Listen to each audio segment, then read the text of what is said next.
The morning began with an eerie silence in the glass tower, but within moments, alarms blared across every floor, red lights slicing through the sterile corporate calm. Jonathan Hale froze as breaking news flashed across the wall-sized screens in the conference room. The anchors declared a scandal, revealing leaked files tying him to both rival corporations. His heart pounded like a drum, sweat trickling as his board members gasped in unison. Emily Carter whispered, "This is catastrophic." The camera drones caught every expression, and social media feeds exploded in seconds. Jonathan said, "We stay calm. This doesn't end me."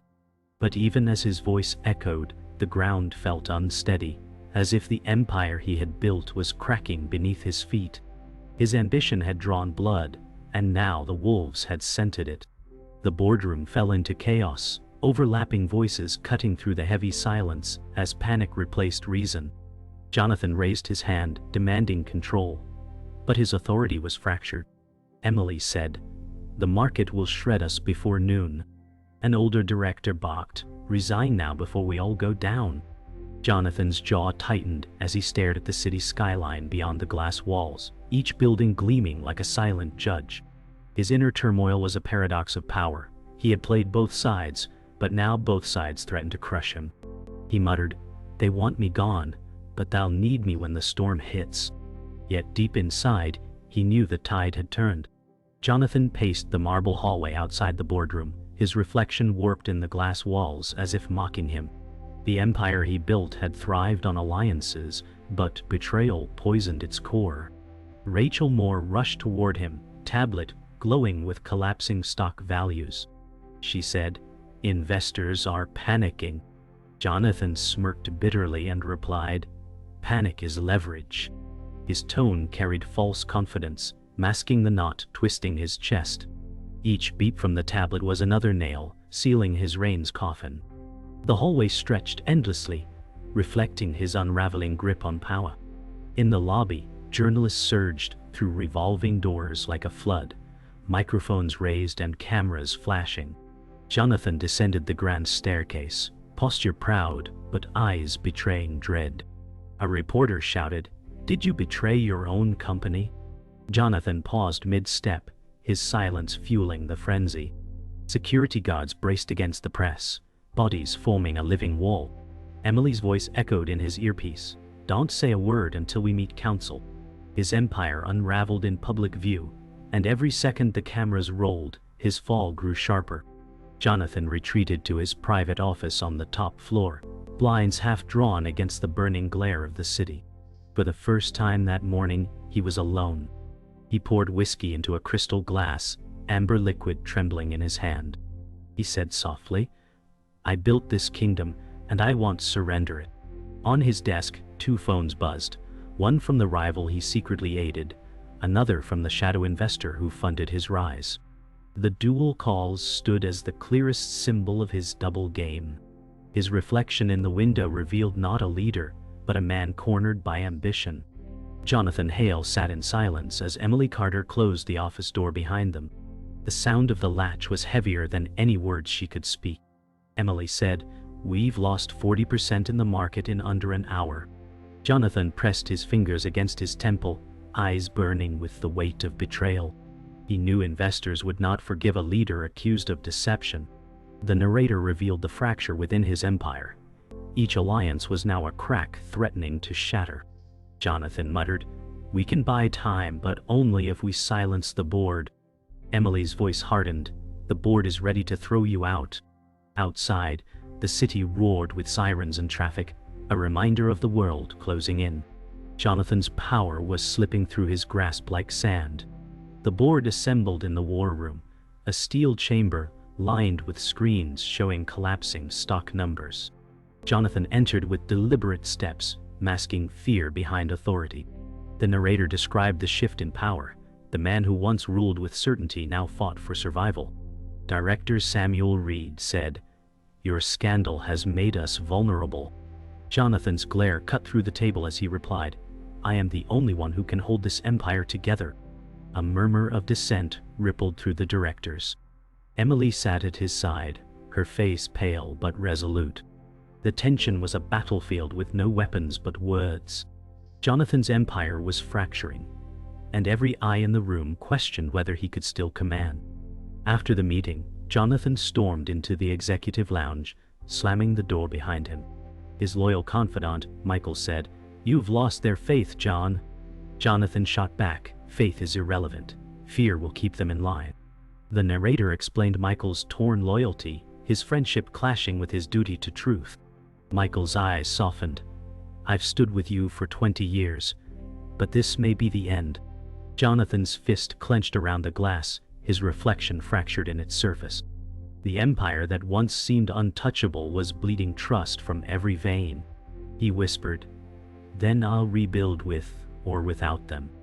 Emily entered the lounge after Michael left, her steps sharp on the polished floor. She placed a file on the table, filled with documents detailing betrayal from within. Emily said, "One of our own has been feeding the rival." Jonathan's eyes darkened, his voice low, "Find out who and bury them." The narrator captured his desperation. He was no longer playing chess, but clawing at survival. Emily's hands trembled as she whispered, "It might be Rachel."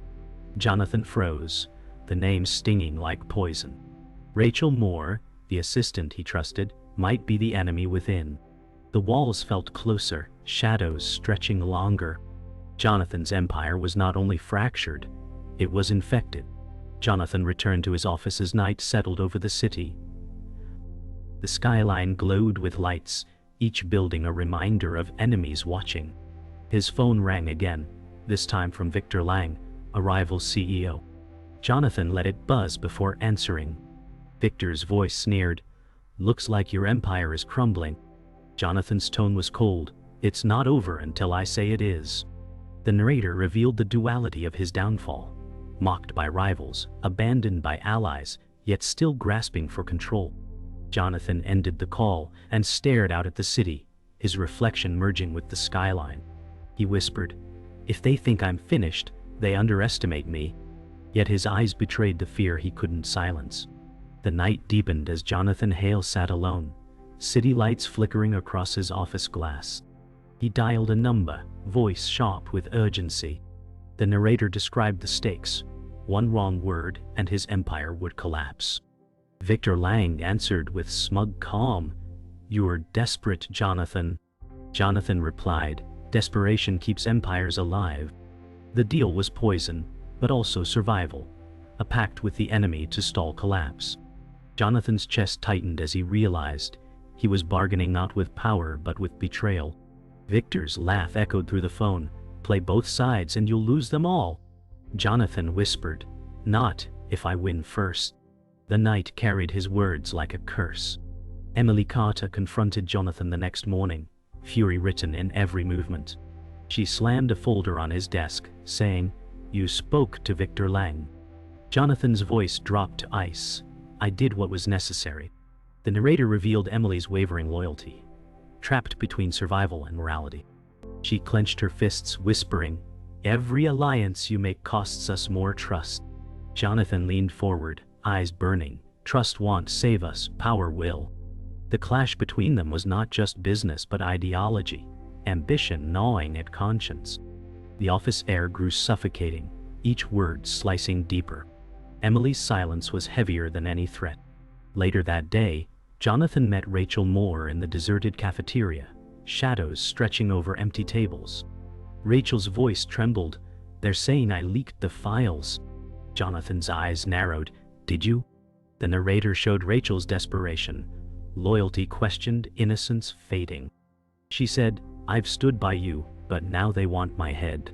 Jonathan paused, watching her shake, and muttered, "If you didn't betray me, prove it." Rachel's fear blended with defiance as she whispered, "I'll find who did." Jonathan's empire demanded scapegoats, and Rachel realized survival meant risking her soul. The silence between them was louder than the storm outside. In the parking garage beneath the skyscraper, Jonathan stepped into shadows to meet the unseen hand funding his rise. The shadow investor, Alexander Pierce, age 58, emerged from darkness in a long coat. Alexander said, "You have made enemies on both sides." Jonathan replied, Enemies fall when money flows. The narrator emphasized the danger of this pact, power tethered to unseen strings. Alexander's eyes glimmered, then you'll dance to my tune. Jonathan's jaw clenched as he realized his empire was never truly his. The echo of footsteps in the cold concrete cavern marked the weight of betrayal, silent and inescapable. Back in his office, Jonathan stared at two contracts laid side by side. One from Victor Lang, the rival who sought his downfall. Another from Alexander Pierce, the shadow investor pulling strings. Emily entered quietly, her eyes filled with disillusionment. She said, "This is madness." Jonathan's voice cracked as he whispered, "This is survival." The narrator revealed the paradox. Jonathan had played both sides, but the cost was his own soul. Emily turned away, whispering, "You're building your empire on ashes." Jonathan signed both contracts, the pen scratching like a blade cutting his fate. Silence swallowed the room as the ink dried. The morning brought no peace. Jonathan Hale walked into the boardroom, his face calm but eyes burning with rage. Emily Carter stood beside him, her voice sharp as glass. She said, "We can't keep covering this up." Jonathan replied, "The truth destroys faster than lies." The narrator revealed the fracture in their alliance. Jonathan's mask of control was slipping. Directors whispered, their eyes darting with suspicion. The empire was no longer theirs to command, but theirs to survive. Jonathan's voice broke the silence. "We'll show strength even if we bleed." Yet behind the words, fear carved itself into every gesture, every breath. Rachel Moore approached Jonathan in the hallway, her voice trembling as she held a printed email. She said, "This was sent from my account." Jonathan snatched it, eyes narrowing. The narrator revealed Rachel's despair, loyalty questioned, innocence fractured. Jonathan growled, "If you betrayed me, I'll bury you myself." Rachel's tears welled, but she whispered, "I didn't. Someone set me up." The hallway echoed with silence heavier than thunder. Jonathan's anger shifted to suspicion as he realized the betrayal was closer than expected. The mask he wore for control was beginning to slip, revealing fear beneath steel. Emily Carter found Jonathan in his office staring out at the skyline, whiskey untouched on the desk. She said, "Rachel may not be the betrayer." Jonathan's voice was a whisper, "Then who?" The narrator captured his unraveling, suspicion crawling into every corner. Emily leaned closer, her face pale. It could be someone on the board. Jonathan slammed his fist on the desk, glass rattling. His voice rose, "They'll burn before I fall." Emily flinched at the fury, realizing the man she trusted was disappearing under ambition's weight. The mask of composure cracked wide open. In the dimly lit garage, Jonathan met Alexander Pierce again. Alexander's smirk widened as he said, "You're losing control, Jonathan." Jonathan snapped, "Control is an illusion. Power is real." The narrator explained Alexander's dominance. Every word tightened Jonathan's chains. Alexander whispered, "And I own your power." Jonathan's breath hitched, realizing his empire was shackled to Pierce's whims. Shadows stretched along concrete pillars like silent spectators. Jonathan's mask slipped further as his rage crumbled into fear. The predator becoming prey. That evening, Michael Turner visited Jonathan, his face weary with regret. Michael said, "I've stood by you, but you're tearing this company apart." Jonathan's shoulders slumped, eyes hollow. He whispered, "I can't lose." The narrator revealed Michael's heartbreak, loyalty cracking under the weight of deception. Jonathan reached for his old friend's hand, but Michael pulled away, his silence heavier than betrayal.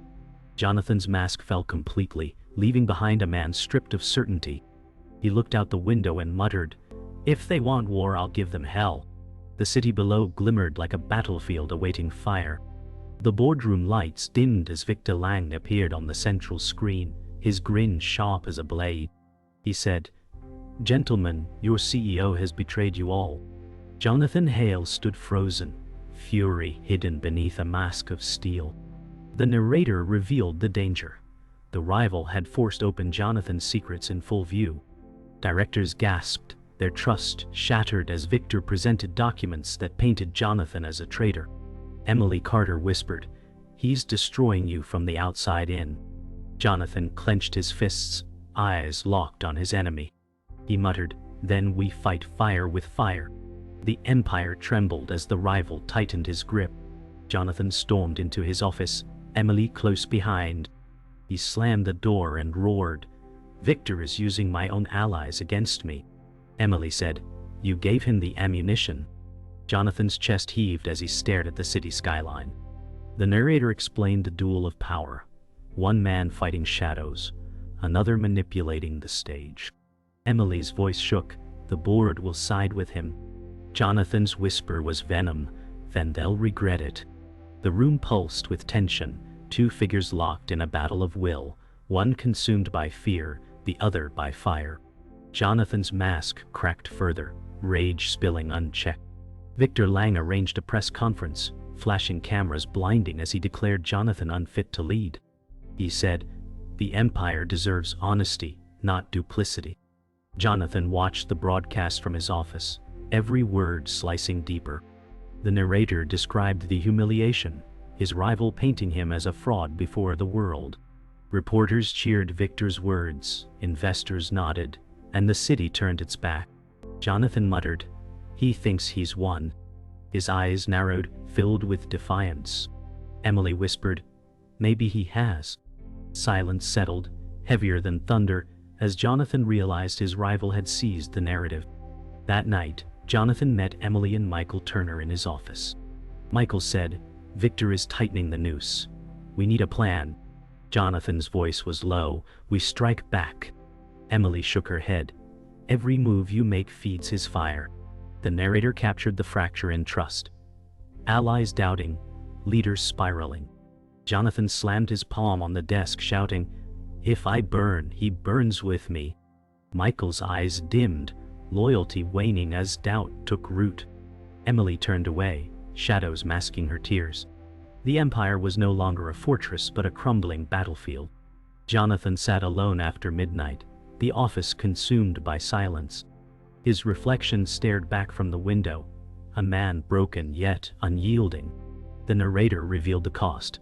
Ambition had torn away trust, leaving him with only defiance. His phone lit up again, Victor's message flashing across the screen. It read, "You're finished." Jonathan whispered, "Not yet." He lifted his glass, whiskey trembling, eyes dark with rage and exhaustion. The city below glittered like a predator waiting for his fall. Jonathan muttered, "If they want war, they'll have it." His empire's last hope rested on his fury. The boardroom was packed, tension sharp as glass. Jonathan Hale stood at the head of the table, eyes bloodshot from sleepless nights. Director Samuel Reed rose and said, "You've betrayed us all." Jonathan's voice thundered, "I built this empire and I'll die before I surrender it." The narrator revealed the breaking point. Power now demanded blood. Emily Carter whispered, "Jonathan, stop before it's too late." His chest heaved, rage and desperation fusing into one. The board's eyes gleamed with judgment, each face a mirror of distrust. Jonathan's mask shattered. He roared, "If you want me gone, you'll have to drag me out." Jonathan stormed out of the boardroom, the hallway echoing with his pounding steps. Rachel Moore followed, her face pale with fear. She said, "They're ready to vote you out." Jonathan spun on her, eyes blazing. "Then stop them." The narrator described Rachel's dilemma. Loyalty now a trap closing around her throat. Rachel whispered, "I can't save you from yourself." Jonathan's fists shook as the walls seemed to close in. For the first time, he looked like prey instead of predator. The empire he controlled had turned against him, and no voice could silence the storm. In the dim lounge, Michael Turner waited with a heavy glass in hand. Jonathan entered, his shoulders sagging but eyes still burning. Michael said, "You're tearing everything apart." Jonathan replied, "Victor is the enemy, not me."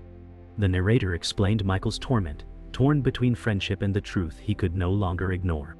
Michael leaned forward, his voice low, "Sometimes the enemy is the man in the mirror." Jonathan's breath caught, silence choking the space. For the first time, doubt cracked his fury, leaving a hollow echo. Yet his pride would not yield. That night, Emily confronted Jonathan in his office. Her voice broke, "You're destroying us." Jonathan leaned across his desk, whispering, "I can't let go." The narrator described the collapse, ambition devouring trust, leaving only ashes. Emily's tears shimmered under the lamplight as she whispered, "You've already lost." Jonathan's hands trembled over contracts, his empire's remnants spread before him. The office seemed darker than night, the walls suffocating. Jonathan's reply was hollow, "I won't fall." But in his reflection, he saw not a king, but a man crumbling under his own weight. Jonathan stood at the window overlooking the city, whiskey untouched at his side. Victor Lang's voice rang through the speakerphone, cold and final. "Tomorrow your board votes you out." Jonathan whispered, "Then I'll bring the whole house down." The narrator revealed the breaking point. A man prepared to torch everything rather than surrender. Emily's voice echoed from the doorway. "This isn't leadership, it's ruin." Jonathan didn't turn, eyes locked on the glittering city below. His empire's fate was sealed in silence, fire already licking at the foundation. The night hummed with betrayal, ambition, and collapse. The board gathered for the decisive vote. Jonathan Hale walked in, his shoulders heavy, but gaze still burning with defiance. Samuel Reed announced, "The time has come." Emily Carter sat silent, her face pale with grief. Jonathan's voice rang, "This empire exists because of me." The narrator revealed the climax, power hanging on a knife's edge, reputation moments from collapse. Directors whispered, "Ballots already marked." Jonathan's chest heaved, his words echoing as he roared, "I will not bow." Yet silence answered him, crushing louder than thunder. The end was no longer coming. It had arrived. The votes were cast, the verdict sealed. Samuel Reed announced, effective immediately, Jonathan Hale is removed as CEO. Gasps rippled, and Jonathan's face drained of color.